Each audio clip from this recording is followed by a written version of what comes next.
Ресей Федерациясының Прогресс селосының тұрғыны 94 жастағы әже Клавдия Новикованы соңғы сапарын аттандырғанда бірнеше ғана адам жиналған еді. Есесінде орыс әжейдің өлімі туралы Жапония халқы түгелдей шулап, орталық телевизиясы арқылы Ясабуро-санның орыс әйелі дүниеден өтті деп хабарлап, оның өмірі туралы көптеген мақалалар, кітаптар басылып шығып, кино қойылып, театрлар сахнасына пьесада ойнатылып жатты. Бұл әйел Жапония елінде махаббат символы, сүйіктісі үшін өзін пида еткен нағыз махаббат үлгісі болатын. Ол 37 жыл бірге өмір сүрген күйеуін өз отаныңа қайт, отбасыңа, бала-шағаңға бар деп көндірген де Клавдияның өзі еді. Сәлем достар, пайдалы ақпарат арнасына қош келдіңіздер.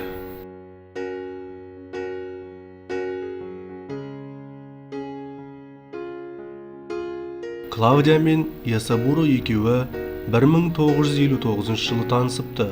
Екеуі де Сталин заманының қуғын-сүргінін басынан кешіріпті. Клавдия мемлекеттік мүлікті талан-тараж етті деген айыппен 7 жылға, Ясабуро Жапон тыңшысы деген айыппен 10 жыл отырып шыққан кез екен. Клавдия соғыстан бұрын күйеуге шығып, балалы болған. Бірақ ол сотталған кезде күйеуі мен істі болған әйелмен тұра алмаймын деп басқа отбасын құрған екен. Ал Ясабуро болса, соғыстан бұрын әйелімен бірге Кореяда өмір сүріп тұрды. Ұлды, қызды болып қалыпты өмір сүріп жатқан кезінде 1945 жылы күзде кеңестер әскері Кореяға кіріп барлық жапондарды тыңшы шпион деп тұтқындап жер аударыпты. Осыдан кейін ол өз отбасын қайта көре алмаған. Түрмеден босаған соң Ясабуроның атын Жапонияға қайтаратын тізімге кіргізуді ұмыт қалдырғандықтан КСРОда қалудан басқа амалы жоқ еді. Әйелі мен балалары соғыс өртінде тірі қалмаған болар деп ойлағандықтан оның Жапонияға қайтуға да сонша көңіл қошы болмапты. Клавдия: біз Бряншин селосында алғаш танысқан едік. Азиялық арық жігіттің көзіндегі мұңды көріп, алғашында жүрегім ауырып еді. Кір-кір киім кисе де, тамақ қасығын суретшілердің қылқаламы тәрізді ұқыппен ұстап, ойнатып отырды. Алғашында бурят немесе қырғыз болар деп ойлап едім. Бірақ жапон азаматы болып шықты.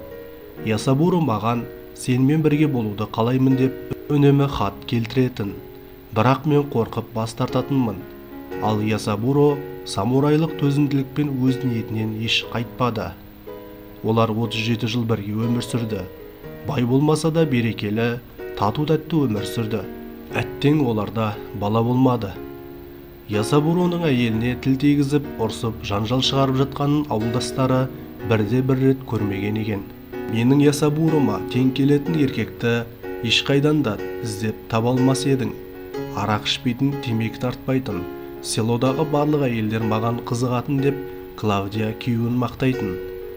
Қайта құру басталып, суық соғыс аяқталған кезде бір танысы Прогресс селосында өмір сүріп жатқан белгісіз жапон еркегі туралы жапондық бизнесмен достарына айтыпты. Оның жапондық әріптестері жерлестерінің қызықты өмірбаянын естіп, отбасы туыстарын іздестіре бастайды. Сонымен алдымен Ясабуроның ағасын, сосын әйелі мен балаларын табады. Әйелі Хисако қайта тұрмысқа шықпай Ясабуроны 51 жыл күтіпті.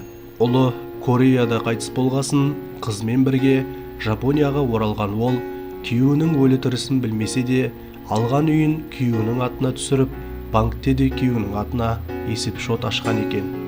Ясабуроның ағасы оның қызымен бірге Прогресс селосына келіп, отанына қайтуды қанша өтінсе де, ол бас тартты.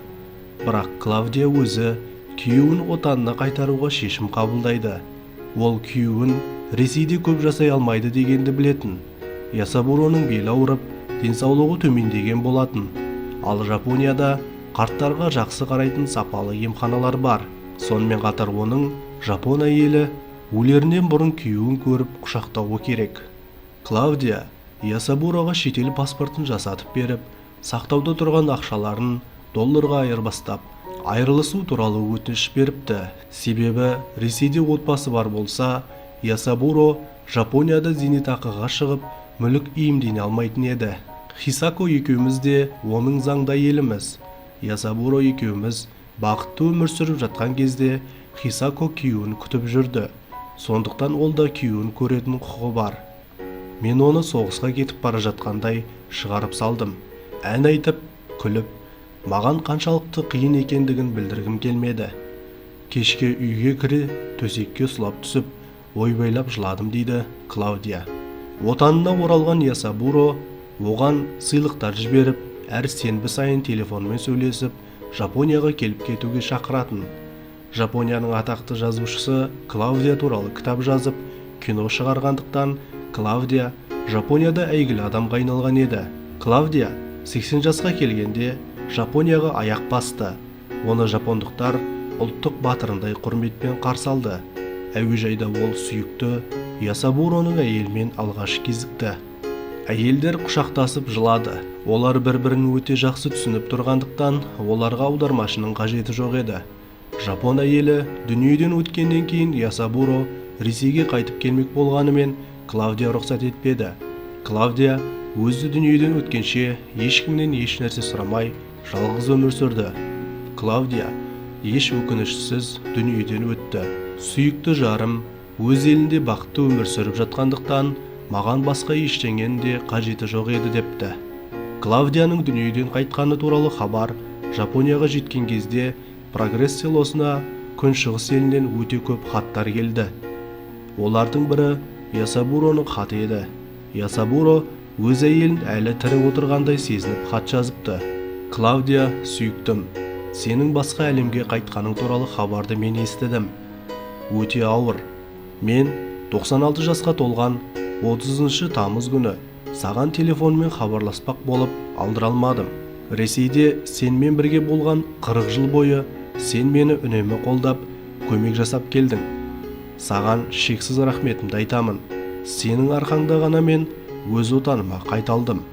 Мен осыныңа шексіз ризамын. Екеуміз бірге өлеміз деп айтатынбыз. Егер мүмкіндік болса, өзіңе жетіп кеудеме қатты құшақтап басқым келеді. Тыныш ұйықтай ғой, сүйікті Клаудиям. Сенің Ясабуроң.